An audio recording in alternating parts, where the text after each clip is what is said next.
Greetings, my friends. It is I, Kolar the Unkilled, playing as this version of Tesht for one last time. For you see, it's been a few days, and based on what is now available in the mod section, I'm going to be making some fairly significant changes to the load order. Those changes are going to prompt me to restart. I'll be getting a new weather mod, and I am looking forward to that. I'll be getting autumn skies. I've gotten some really high endorsements on that. So, we'll see. We'll see how it compares to Mythical Ages. I would not be surprised if I end up going back to Mythical, but I want to give a new weather mod a fair shake. So I'll also be getting new trees fit for a Jarl. That mod has been in the works for a long time, and I have high expectations of it. I'm also going to be updating TPOS 2 so that we can get Nesbit's new Rorikstead. So a lot of significant changes are coming this way. I'll be making a new Tesht and spending the next couple of weeks testing out essentially the same load order with some significant changes behind it. The reason I have not already done it is because I need to make a determination about this Undead Overhaul mod. I want to find out, once and for all, by doing this particular quest here, if it's going to be worth keeping in the load order, and thus far I'm leaning towards yes. But it mainly overhauls skeletons in various skeletal forms, which just aren't encountered all that often throughout Skyrim. And I mean, it depends on the quest you do, I suppose, really. But this particular arc of the Dawnguard questline will expose me to more skeletons than anywhere else that I can think of. And that is why I am here. I'll also be getting rid of that monstrously large Inferno mod that I have. I will miss the candle glow effect. It's a shame that that is not available as a standalone mod. It used to be. And now I have been assured that Autumn Skies actually affects interior lighting, which isn't something I had realized at first. So I will be leaving out an interior lighting mod initially, just to see how that goes. I will be using the Window Shadows modular, which is interior lighting, I guess, but only affecting the window shadows and then certain things, certain other sources of light that cast shadows. I really want to see how that works on its own. And then at some point, maybe based on some of your recommendations, we can add in another interior lighting overhaul. On some days, this would smell just so good. You'd be glad to not hear that. Maybe it'll be Divine Interior Shadows and Light. It looks so good in many of these instances. Maybe it will be RLO this time around. I might finally give that its fair due. I'll just have to add on the separate mod for smoking candles. I've got to have my smoking candles, my friends. Ooh, excuse me. The smoking candles, to me, is very important for just that atmospheric effect. And the Divine Interior Shadows and Light has it built in, so it wouldn't require another mod slot.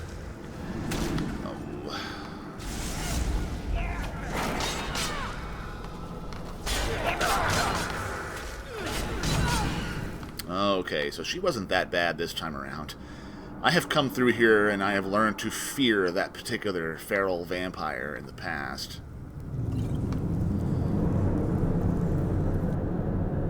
Here's the problem. Well, let's see. Without my lantern. Okay, it's the lantern. I'm going to leave the lantern off for now. Hopefully it doesn't get too dark on your end.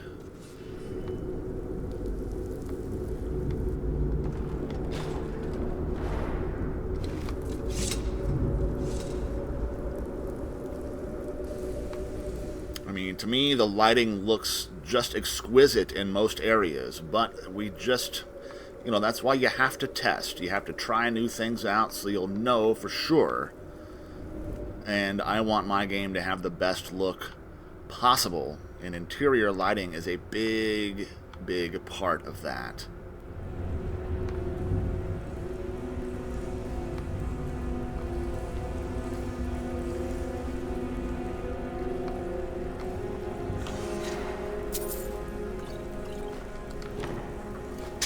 Turn that back on for now because,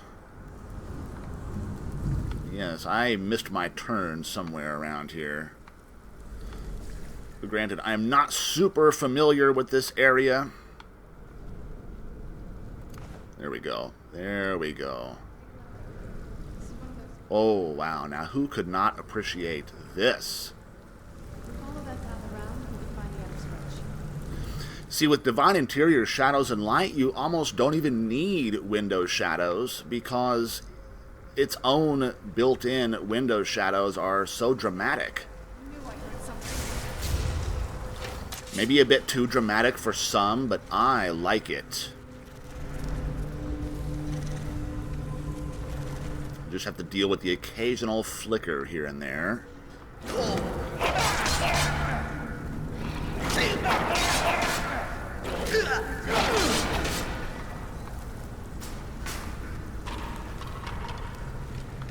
Okay, so I will confess, my friends, right now I am playing on apprentice level difficulty. I don't want to have to worry about dying. I mean, this is testing. You know, this isn't an official full playthrough. I'm just trying to test things out. Dying wastes potentially a lot of time. But I do want to remind you that with that difficulty mod that I have installed, even apprentice level, you are dealt more damage by the enemies than you are in vanilla Skyrim on adept, if that makes sense. Because even apprentice, they deal 150% regular damage output to you. And I still continue to deal 100%. Alright, let's make our way back down there, and we're going to be inundated with skeletons very shortly.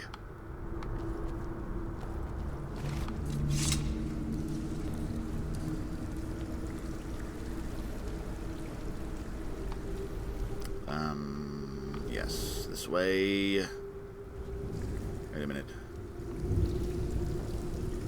Yes.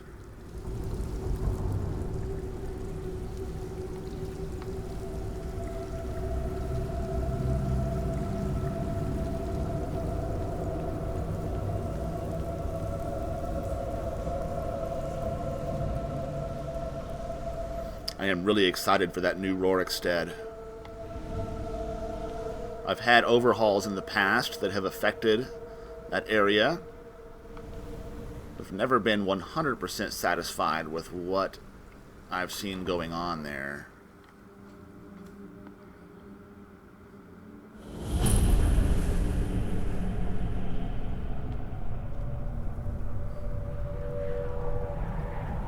Oh yes, okay, so here is where we have to locate the missing pieces. Alright. What happened to me? Okay, I have found all of the crests. And put them in place. Very clever, Mother. Very clever. I've never been in this. Very clever, Mother. I actually just like the idea of a moon dial. Let's go. Perhaps one day in my own backyard in some far future.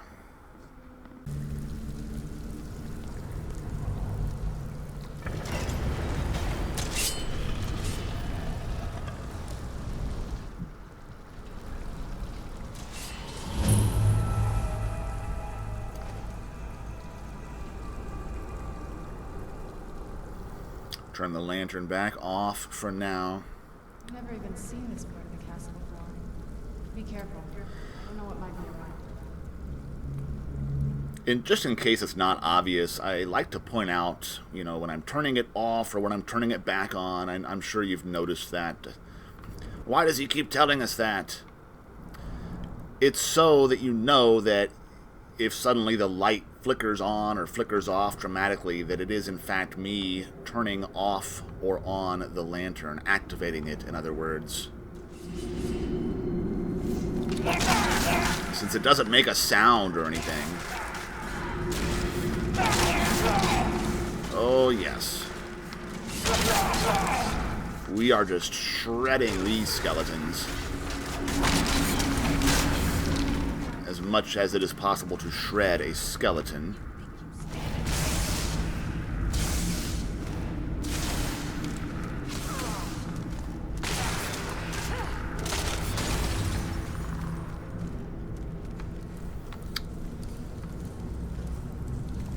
I wonder if we'll encounter a lich in here somewhere.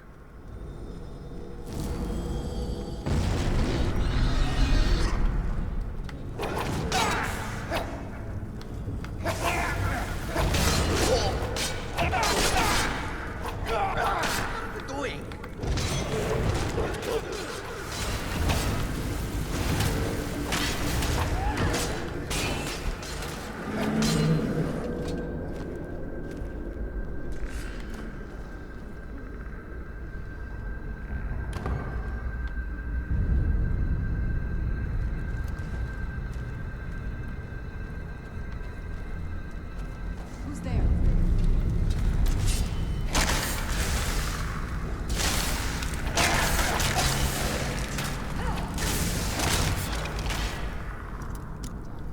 We don't need to go that way, do we?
Very nice lighting effects along here. I just love the look of this. You can see the dust particles. Oh, that's right. I just remembered, doesn't RLO remove the dust particles?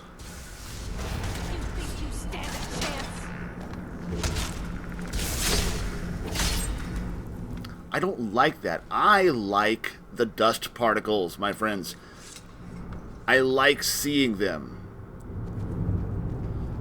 Now, it either removes them or it incorporates the 4K or ultra-fine dust particles, which essentially does the same thing in my mind. And whenever I have used that, it basically removes them, or it shrinks them to the point of non-existence. So, I don't know. That's actually one of the main reasons I've stayed away from RLO this whole time. And I know some people like it for that reason, and they hate the dust particles. But I've always enjoyed that feature of lighting. I do not want it removed from my game.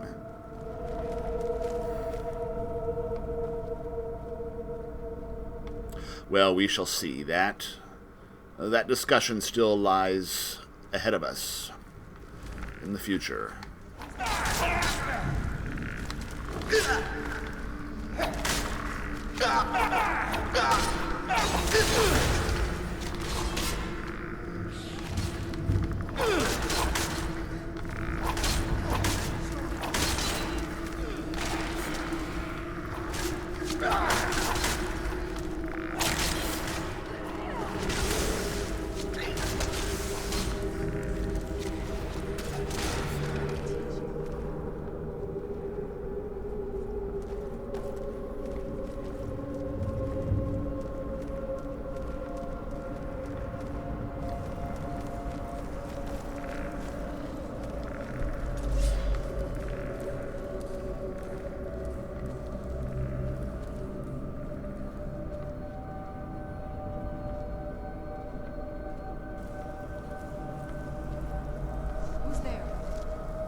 missed me.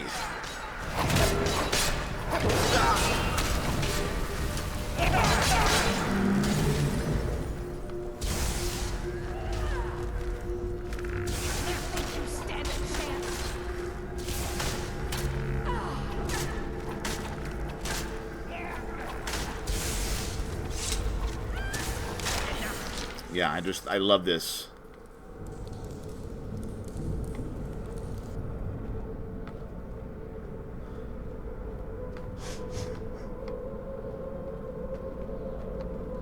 I doubt that Window Shadows, just the modular version, I doubt that it's this dramatic on its own, but we shall see.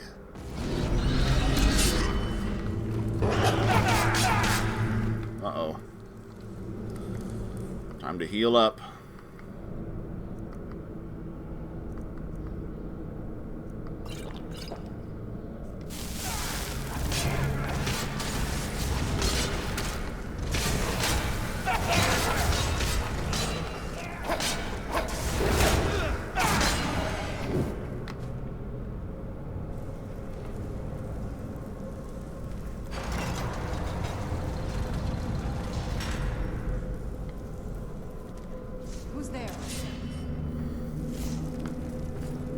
Now, the combination of ELE with the other Window Shadows mod was quite excellent and would have been very good in this setting. I don't think I ever went here with that installed.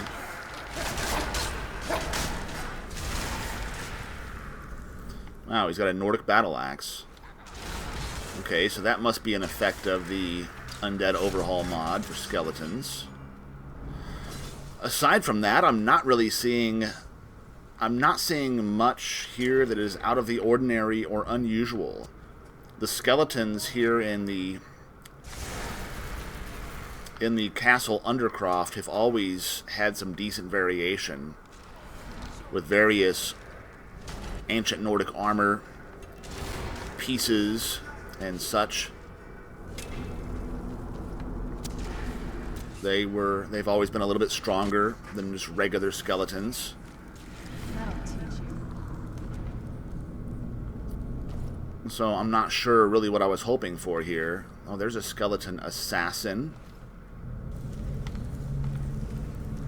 Huh. Interesting. Looks like his skull clips through the helmet somewhat, but it actually looks good.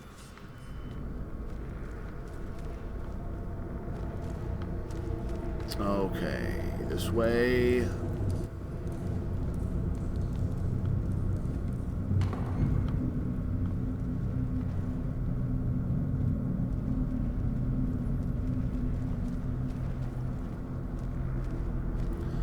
Traditionally, this has been one of my least favorite parts of Skyrim to play. Simply due to it seems just a bit boring, a bit repetitive. But dramatic lighting can really have an effect on the visceral impact of a level area such as this, which is why it's so important to have that good interior lighting.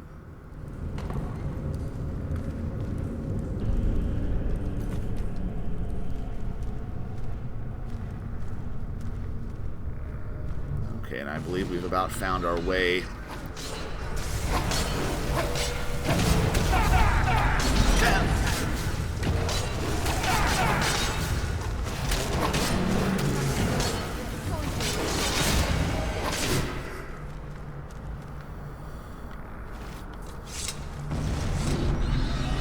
Oh, there's another one.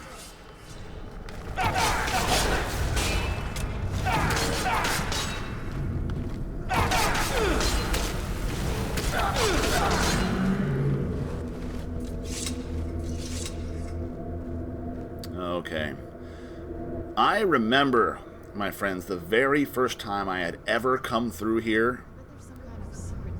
It took me forever to find this. I went back and forth. I backtracked all the way back to the beginning of this whole Undercroft area, practically. I do like the fact that the hidden candlestick switch is a nice touch.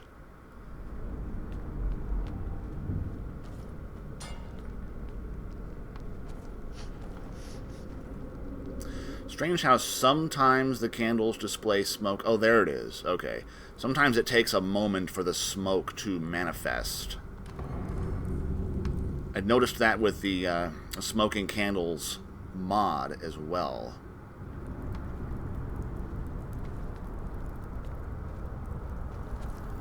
Okay, well, this area is quite brightly lit. Look at this place. This has to be. And I knew she was deep in the necromancy. I mean, she taught me everything I know. But I had no idea. So from here, of course, we go to the Soul Cairn, where it is a bunch of ghostly She must have spent years collecting these. ghostly undead type creatures, bone men, wrath men. Oh, it's probably my least favorite area in all of the game, the Soul Cairn. I really don't like having to go through there. Talk about boring and repetitive. Such a large area to traverse as well. Something here that tells us where she's gone. I don't think I'm going to bother, my friends. I believe this is the end of the line with this test character, because it's time to restructure the load order somewhat and come back at this with a fresh perspective. So, if you're still with me, I thank you for watching. As always, I remain Kolar the Unkilled as Tesht, and when next we meet, it's going to be a new Tesht. See you next time around, my friends.